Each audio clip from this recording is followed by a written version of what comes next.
सामने रखने जा रहे हैं, जहां पर एक शादी समारोह में अपने भाई के यहां पर आई 50 साल की महिला के साथ दुष्कर्म के प्रयास का मामला सामने आया है। यह घटना सदर थाना क्षेत्र के पटुवाहा वार्ड नंबर 1 की बताई जा रही है। पीड़िता अपने चचेरे भतीजे की शादी में शामिल होने के लिए आई थी। आरोप है कि पड़ोस में किराए पर रहने वाले युवक ने मौके का फायदा उठाकर दुष्कर्म करने की कोशिश की। बताया जा रहा है कि घटना के समय घर के पुरुष सदस्य बारात में गए हुए थे और इसी बीच आरोपी ने महिला को जबरन खींचने का प्रयास किया। महिला के शोर मचाने पर आसपास के लोग वहां पर इकट्ठे हो गए। आरोपी को पकड़ लिया गया। आक्रोशित ग्रामीणों ने आरोपी की जमकर पिटाई कर दी और उसे एक घर में बंद कर पुलिस को जानकारी दी गई। सूचना मिलते ही पुलिस भी मौके पर पहुंची, लेकिन भीड़ इतनी उग्र थी कि आरोपी को सुरक्षित निकालने में पुलिस को काफी मशक्कत करनी पड़ी। हालात को काबू में करने के लिए पुलिस को वहां पर लाठीचार्ज करनी पड़ी है। पिस्टल दिखाकर भीड़ को नियंत्रित करना पड़ा। फिलहाल पुलिस ने आरोपी को हिरासत में ले लिया है और आगे की कार्रवाई शुरू कर दी है। सुबह 7:30 बजे सदर थानाध्यक्ष को एक सूचना मिली कि एक महिला के साथ दुष्कर्म की बात सामने आई है। सदर थानाध्यक्ष द्वारा अपनी टीम को भेजा गया और मेरे द्वारा भी घटनास्थल का निरीक्षण किया गया। जो बात सामने आई है, एक महिला जो कि महिषी थाना क्षेत्र की है, अपने भाई के शादी में, भाई के बेटा के शादी में यहाँ आई हुई थी और सब कोई शादी में चले गए थे, सभी पुरुष, और वो सवेरे 4 बजे टहलने निकली थी। इसी क्रम में उसके साथ एक व्यक्ति जो कि बगल में ही रहते हैं, उसके साथ दुष्कर्म का प्रयास किया गया है। आरोपी को हम लोगों ने डिटेन कर लिया है और पुलिस अभी आवेदन अप्राप्त है। पुलिस अग्रतर कार्रवाई इसमें कर रही है।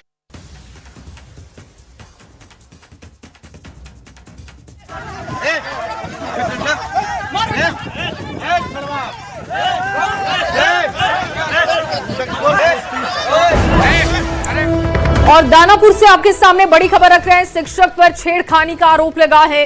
इस वक्त की बड़ी खबर, बीएस कॉलेज में छात्रों ने इसको लेकर हंगामा किया। छात्रा के साथ छेड़खानी का आरोप है, जिसको लेकर छात्रों की तरफ से हंगामा और प्रदर्शन किया गया। दरअसल कॉलेज के एक शिक्षक पर छात्रों ने छात्रा के साथ छेड़खानी, बदतमीजी का आरोप लगाया। इस दौरान मौके पर पहुंची पुलिस की टीम छात्र के साथ एक साथी को गिरफ्तार कर लिया गया और उसके बाद गुस्सा और ज्यादा भड़क गया। छात्र पुलिस पर पक्षपात का आरोप लगाकर दीघा पटना राष्ट्रीय राजमार्ग को जमकर वहां पर हंगामा किया गया, इसे जाम किया गया। हजारों की संख्या में छात्र कॉलेज गेट पर प्रदर्शन करते हुए देखे गए। साथ ही साथ अपने साथी को छुड़ाने की बात कह रहे थे और इस मामले में पुलिस के अधिकारी अभी पहुंचकर मामले की जांच में जुटे हुए हैं।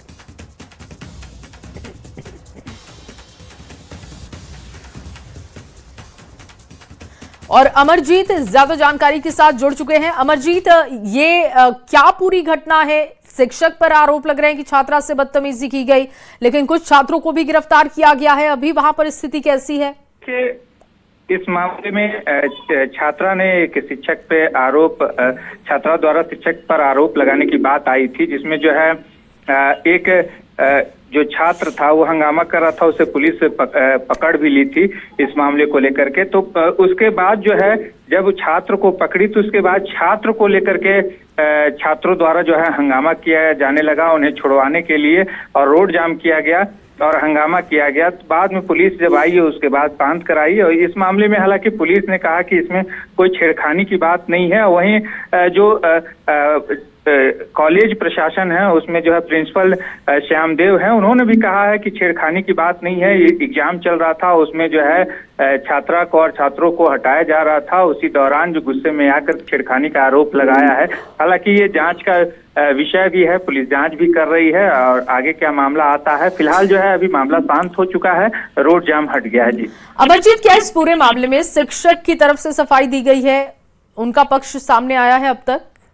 उनका पक्ष प्रिंसिपल ने रखा है। प्रिंसिपल ने कहा है कि हमारे यहाँ दिन दहाड़े ऐसे बातें आई, छेड़खानी की बातें आई, तो ऐसा संभव नहीं है, क्योंकि शिक्षक जो भी हैं, जो प्रोफेसर हैं, वो सारे पढ़े लिखे हैं और इस तरह के कोई भी मामला नहीं करेंगे। और इस तरह का जो अपने छात्र है उसके साथ बदतमीजी करना जो है खास करके दिन दहाड़े ऐसा संभव नहीं हो सकता है। तो उन्होंने श्याम देव जो प्रिंसिपल हैं उन्होंने ये बातें कही है। तो हालांकि उन्होंने जांच की बात भी कही है जी। और अमर जी, जैसे कि अभी आप बता रहे कि वहां पर स्थिति कंट्रोल कर ली गई है, लेकिन जो छात्रा जिसने छेड़खानी का आरोप लगाया था वो क्या चाहती है इस मामले में, किस तरीके की कार्रवाई होनी चाहिए? जी देखिए, जिन्होंने आरोप लगाया था शुरुआती दौर में जिसकी वजह से हंगामा हुआ था, वो छात्रा सामने नहीं आ रही है।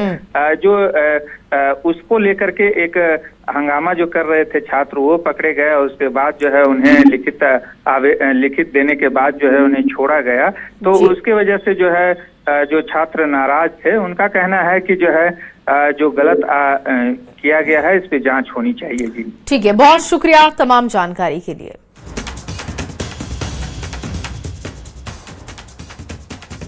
हंगामा आज इसलिए हो गया कि एक बच्चा जो उसमें रहा होगा तो उसे है जो पुलिस है जो पूछताछ के लिए रखी अपने पास, और जब रखी तो लोग सोचा कि अगर कल उपद्रव किया है तो इस पर लगता है पनिशमेंट होगा, तो फिर बच्चा आज हंगामा उसी को छुड़ाने के लिए लोग कर रहा है। बच्ची एक ये आरोप आपके सामने भी लगा रही है कि शिक्षक के द्वारा बदतमीजी, गाली और प्राइवेट पार्ट को टच करने की बात कर रही है। ये बात नहीं है, ये बात बिल्कुल है नहीं। आप जांच करेंगे?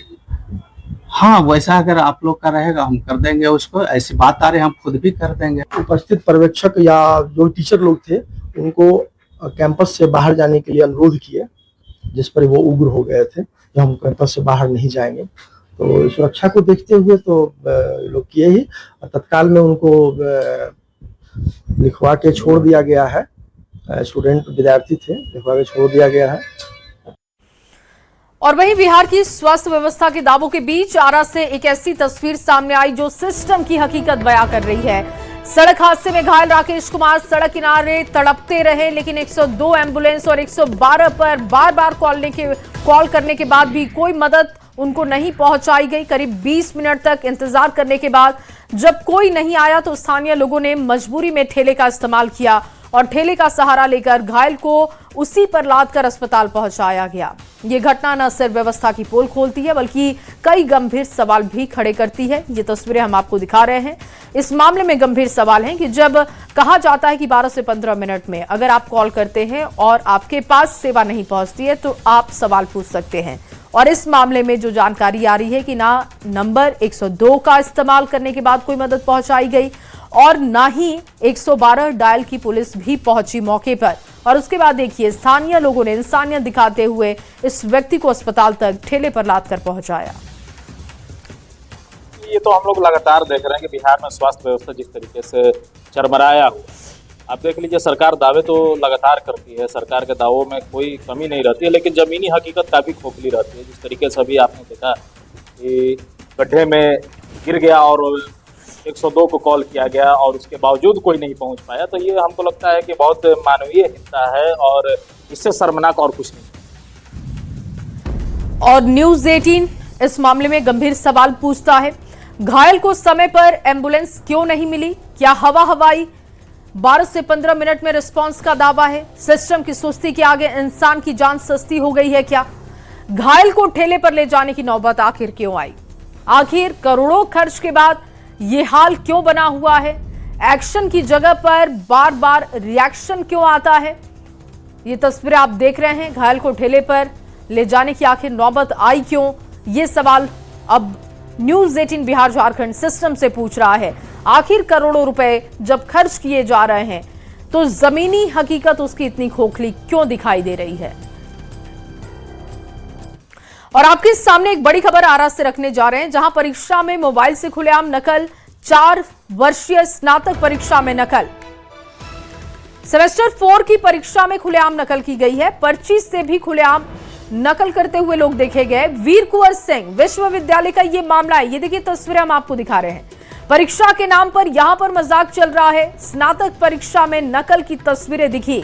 वीर कुंवर सिंह विश्वविद्यालय का मामला बताया जा रहा है। गेस्ट पेपर, मोबाइल लेकर यहां पर छात्र पहुंचे और अब ये जब तस्वीरें वायरल हो रही हैं तो सवाल उठाए जा रहे हैं कि क्या बिहार में शिक्षा व्यवस्था इसी तरीके की बनी रहेगी? वहां पर शिक्षक भी खड़े हैं और बच्चे चोरी करते हुए दिखे। चंदन कुमार ज्यादा जानकारी के साथ आरा से जुड़ चुके हैं। चंदन, इन तस्वीरों की क्या हकीकत है और कौन से सेंटर की यह तस्वीर है?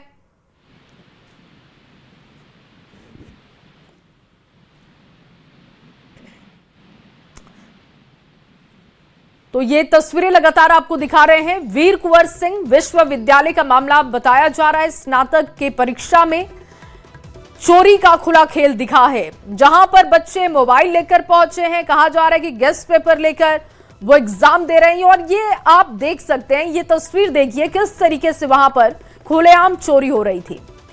क्या शिक्षक यहां पर नहीं थे? और अगर शिक्षक थे, उनकी मौजूदगी में अगर चोरी की जा रही थी तो फिर जिम्मेदारी किसकी बनती है? चंदन कुमार एक बार फिर से आरा से जुड़ चुके हैं ज्यादा जानकारी के साथ। लगातार ये तस्वीरें दिखा रहे हैं और सवाल भी उठा रहे हैं कि आखिर परीक्षा में मोबाइल से खुलेआम नकल कैसे की जा रही है। और ये स्नातक परीक्षा है, सेमेस्टर 4 की परीक्षा में नकल की बात सामने आ रही है। चंदन एक बार फिर से हमारे साथ जुड़ चुके हैं। चंदन, ये कौन से सेंटर की तस्वीर है और इन तस्वीरों के पीछे की हकीकत क्या समझ आ रही है? अब बिल्कुल देखिए, ये वीर कुंवर सिंह विश्वविद्यालय के द्वारा यूजी यानी स्नातक सेमेस्टर 4 की परीक्षा शहर के विभिन्न केंद्रों पर आयोजित की गई है, जिसमें कि ये आरा के हरप्रसाद दास जैन महाविद्यालय की तस्वीर है। वीर कुंवर सिंह विश्वविद्यालय के द्वारा चल रही इस सेमेस्टर 4 की परीक्षा को कदाचार मुक्त शांतिपूर्ण संपन्न कराने को लेकर के कई दावे किए गए थे। यहाँ तक कि हर परीक्षा केंद्र पर मजिस्ट्रेट के साथ पुलिस बल की तैनाती की गई है, शिक्षकों को तैनात किया गया है ताकि परीक्षा में कदाचार को रोका जा सके। लेकिन जो तस्वीरें बयां कर रही है, जो तस्वीरें हमारे सामने आई है, उसको लेकर के कई सवाल खड़े हो रहे हैं और विश्वविद्यालय प्रशासन के जो दावे हैं वो बिल्कुल खोखले साबित होते दिख रहे हैं, क्योंकि उनके जो दावे कदाचार मुक्त परीक्षा को लेकर के हैं, क्योंकि यही चंदन, जब ये एग्जाम दिलाया जा रहा है जहां पर बच्चे नकल कर रहे हैं और इसकी तस्वीरें जब वायरल हो रही हैं, तो वहां पे शिक्षक तो रहे होंगे, क्या उनकी जिम्मेदारी तय की गई? क्या आपने विश्वविद्यालय से इस मामले को लेकर अभी तक कोई बात की है? बिल्कुल, जब इस मामले को लेकर के हमने वीर कुंवर सिंह विश्वविद्यालय के कुलपति को फोन लगाया तो उन्होंने फोन उठाना मुनासिब नहीं समझा। उसके बाद परीक्षा नियंत्रक से भी बात करने की कोशिश की गई तो उनसे भी बातचीत नहीं हो पाया। मतलब सिस्टम की अगर बात करें तो सिस्टम के जो दावे हैं, परीक्षा के जो कदाचार मुक्त परीक्षा करने के जो दावे हैं वो बिल्कुल खोखले साबित हो रहे हैं। वो भी ये जो परीक्षार्थी है कोई मैट्रिक, इंटर और 8वीं 9वीं क्लास के विद्यार्थी परीक्षार्थी नहीं है, ये इनके कंधों पर देश को, समाज को बनाने की जिम्मेवारी है। और ये बिल्कुल चंदन, और किसी भी क्लास के बच्चे हो इस तरीके से नकल करना, ये पूरे सिस्टम पर सवाल है। और अब जब ये तस्वीरें सामने आई है, देखना होगा किस तरीके का एक्शन होता है। फिलहाल बहुत शुक्रिया तमाम जानकारी के लिए। और देश भर के लोगों को किसी भी तरीके की इमरजेंसी या आपदा के हालत में तुरंत मोबाइल पर अलर्ट मिल जाएगा, जो कि एनडीएमए और दूरसंचार विभाग की बड़ी उपलब्धि है। देखिए, आपदा और इमरजेंसी का अलर्ट जारी करने के लिए आज स्वदेशी तकनीकी पर आधारित सेल ब्रॉडकास्ट सेवा की शुरुआत कर दी गई है।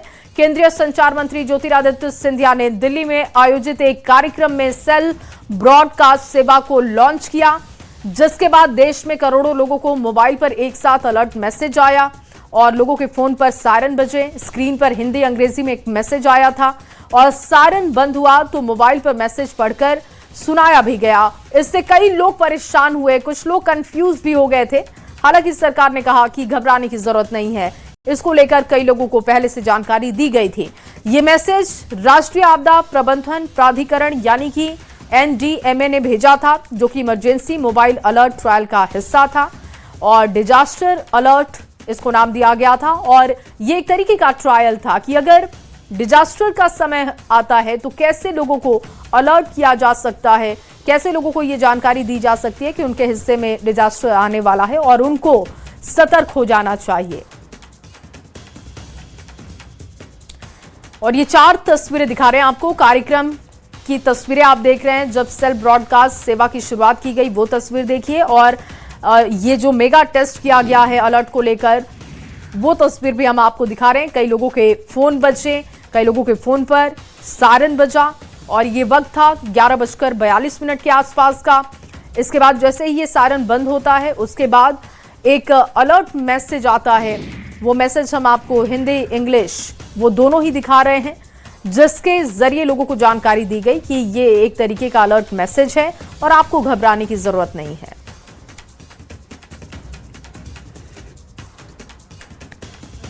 जो लोगों के फ़ोन पर ये घंटी बजी है, संदेश आया है, ये एक डिज़ास्टर अलर्ट की एक ड्रिल है।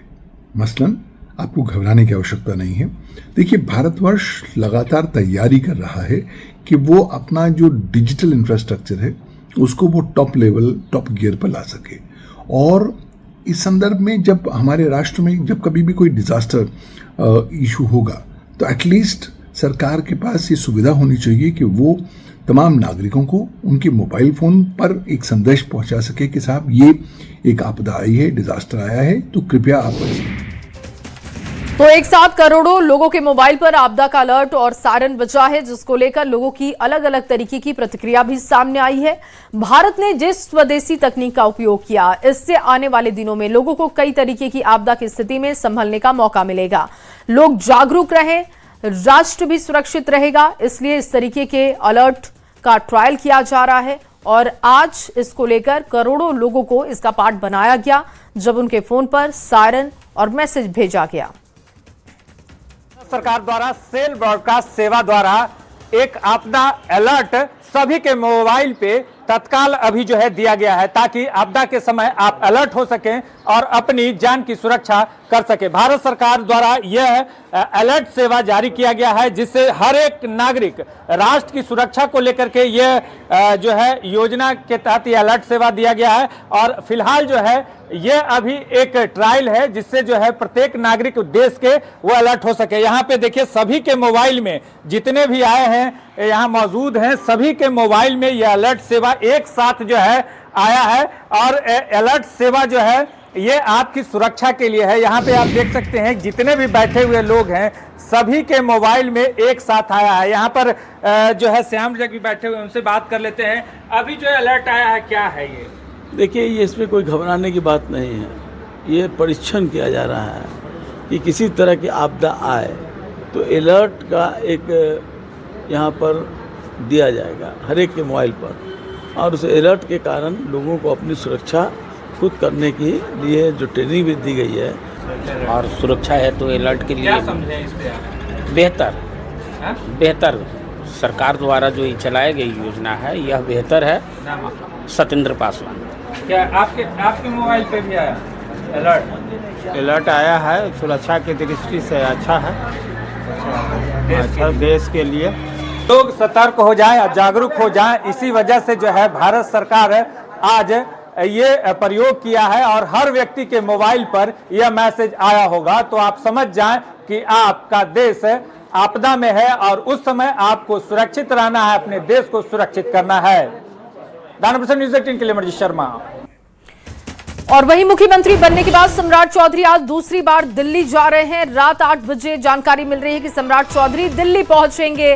कल केंद्रीय गृह मंत्री अमित शाह और रक्षा मंत्री राजनाथ सिंह से अहम मुलाकात होने वाली है। बता दें कि मई के पहले ही हफ्ते में बिहार में कैबिनेट का विस्तार संभावित बताया जा रहा है, लिहाजा सम्राट चौधरी का यह दिल्ली दौरा काफी अहम है। आज सुबह ही 7 सर्कुलर रोड जाकर सम्राट चौधरी ने पूर्व सीएम नीतीश कुमार से मुलाकात की थी। करीब आधे घंटे तक कई मुद्दों पर बातचीत हुई है। अब शाम को दिल्ली जा रहे हैं और ऐसे में माना जा रहा है कि सम्राट चौधरी इस दिल्ली दौरे में बिहार की राजनीति और सरकार के विजन पर भी अमित शाह के साथ चर्चा करेंगे। 15 अप्रैल को सीएम बनने के बाद सम्राट चौधरी पहली बार 21 अप्रैल को दिल्ली गए थे और इस दौरान उनकी प्रधानमंत्री मोदी सहित कई बड़े नेताओं से मुलाकात हुई थी। और अब जो जानकारी है कि आज वो रात 8 बजे इंडिगो की फ्लाइट से दिल्ली के लिए रवाना हो रहे हैं और कल बेहद अहम मुलाकात होगी। शिष्टाचार मुलाकात तो होगी ही, क्योंकि सीएम बनने के बाद पहली बार गृह मंत्री अमित शाह के साथ वो मुलाकात करेंगे। इसके अलावा रक्षा मंत्री राजनाथ सिंह से मुलाकात होगी। लेकिन खबर यह है कि मई के पहले हफ्ते में ही मंत्रिमंडल का विस्तार बिहार में होना है, तो जाहिर तौर पर जब बड़े नेता बैठेंगे तो इस मुद्दे को लेकर भी चर्चा की जाएगी।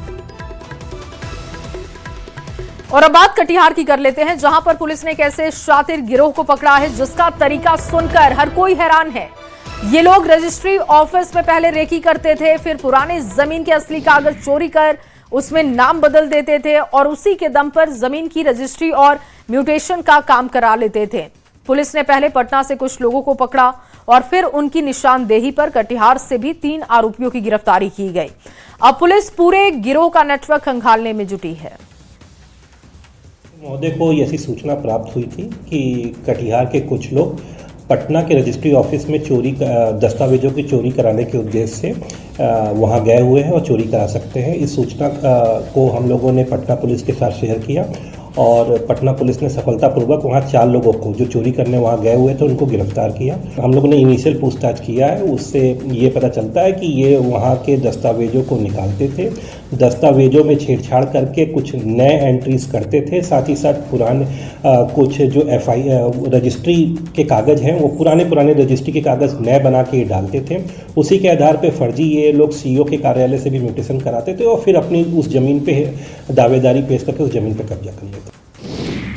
और वहीं आज जनगणना के पहले चरण की विधिवत शुरुआत की गई है। पटना के डीएम त्यागराजन ने इसकी विधिवत शुरुआत कर दी है और इसके बाद मकान की गिनती शुरू कर दी गई है। पिछले दिनों तक 100 गणना की गई थी, जिससे कि लोगों ने खुद से अपने बारे में जानकारी दी। स्वगणना जिसको नाम दिया गया है, लेकिन आज से घर घर जाकर जनगणना कर्मी पूरे मकान की जानकारी लेंगे, परिवारों के बारे में जानकारी ली जाएगी। पटना के जिलाधिकारी ने बताया कि हर घर तक उनकी टीम पहुंचने वाली है, मकान की पूरी सूची तैयार करेगी। मकान की जानकारी तैयार करने के बाद परिवार से उसकी पूरी जानकारी लेकर जनगणना में से शामिल किया जाएगा। डीएम ने लोगों से अपील की है और कहा है कि अपनी पूरी जानकारी सच्चाई के साथ दे ताकि बेहतर जनगणना हो सके। आज से शुरू हुए जनगणना का जायजा भी लिया गया है। न्यूज़ 18 संवाददाता रवि एस नारायण ने जायजा लिया है, दिखाते हैं आपको। आज से जनगणना के पहले चरण की शुरुआत हो रही है। कल तक स्वगणना जो है वो हुई है और आज से पटना के जो जिलाधिकारी हैं वो इसकी विधिवत शुरुआत उन्होंने किया है।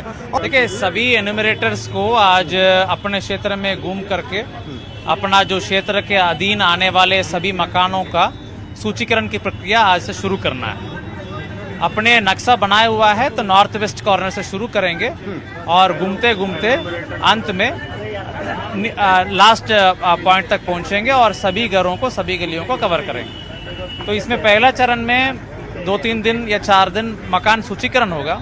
उसके बाद हर मकान में जाकर के जानकारी भी प्राप्त करेंगे। तो मकान सूचीकरण की प्रक्रिया आज शुरू हुआ है सब जगह। मैं जनता से ये अपील करता हूं कि सही और सटीक जानकारी दें।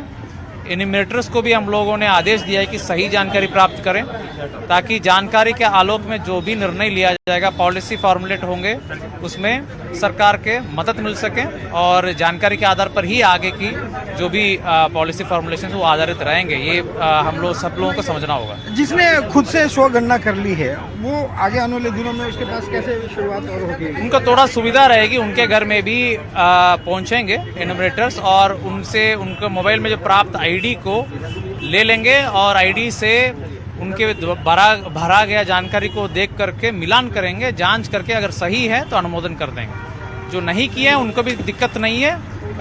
एन्यूमरेटर्स जो हैं हर एक जानकारी प्राप्त करके दर्ज कराएं। तो ये जिलाधिकारी ने साफ तौर पर कहा है कि जो भी जानकारियां आप दें वो जानकारी जो है वो पूरी तरह से सही दें। और अभी मकानों की गिनती शुरू हो रही है और अगले कुछ दिनों में तमाम परिवार के साथ जाकर के तमाम सवाल जो हैं वो होंगे और जिन्होंने खुद स्वगणना की है उनके पास भी पहुंचेंगे और पूरी गणना जो है पारदर्शिता के साथ किया जाएगा। कैमरा पर्सन संत के साथ रवि एस नारायण, न्यूज़ 18 पटना।